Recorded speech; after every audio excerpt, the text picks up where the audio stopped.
April Fool's Day. It's been, it's gone. It also happens to be my mother's anniversary.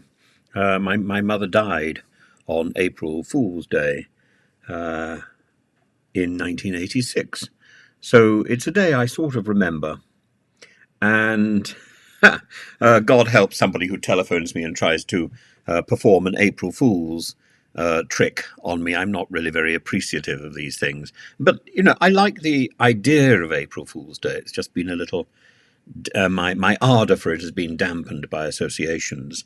But April Fool's Day, it could go all the way back to Chaucer. There's a reference in Chaucer to foolishness and April.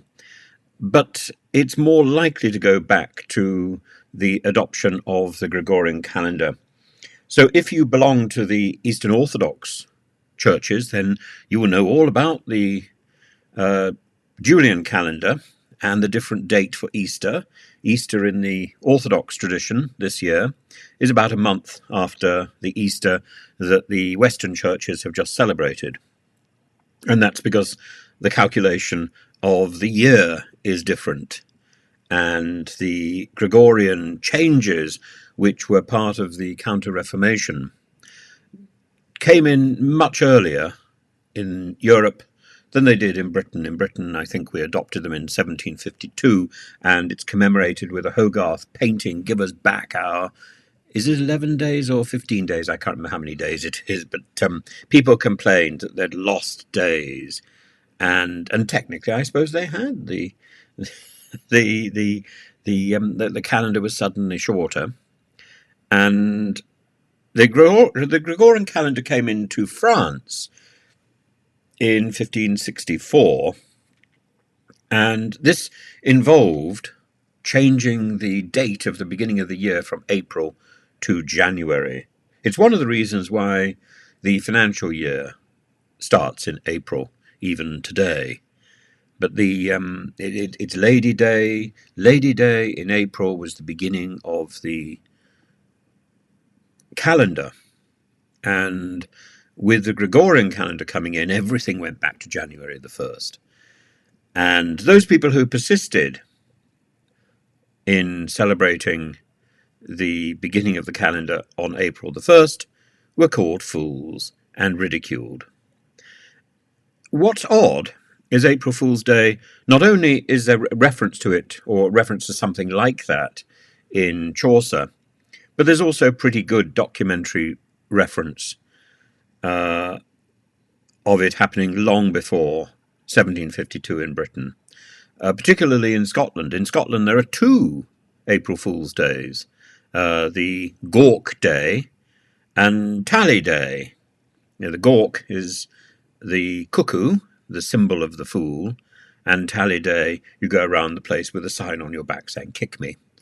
And it's a wonderful device, and it was certainly known in the 17th century, and it's probably got something to do with the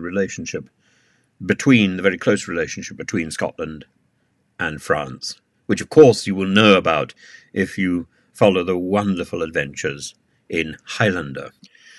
As for the earliest version of the April Fools and the version in Chaucer, that was revived by Disney and was going to become the big Disney film in the late 1960s, early 1970s, but Ted Sears and Perkins, who were tasked by Disney, one of his last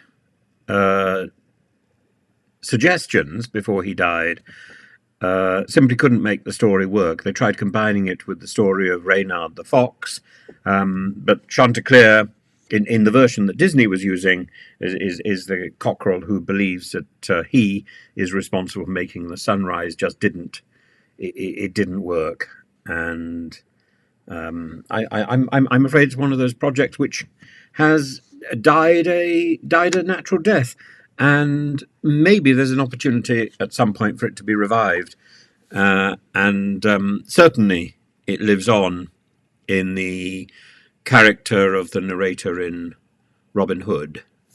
I was looking at that yesterday, and it's very bumpy in places, but the animation is spectacular. And when you're trying to do animation all the time, you're looking to see what the masters did, and the masters are to be found in the canon of Disney films up to the 1970s. The extraordinary economy of line, the extraordinary way in which key gestures are set forward, and then the animator animates from those, and it's such beautiful work. So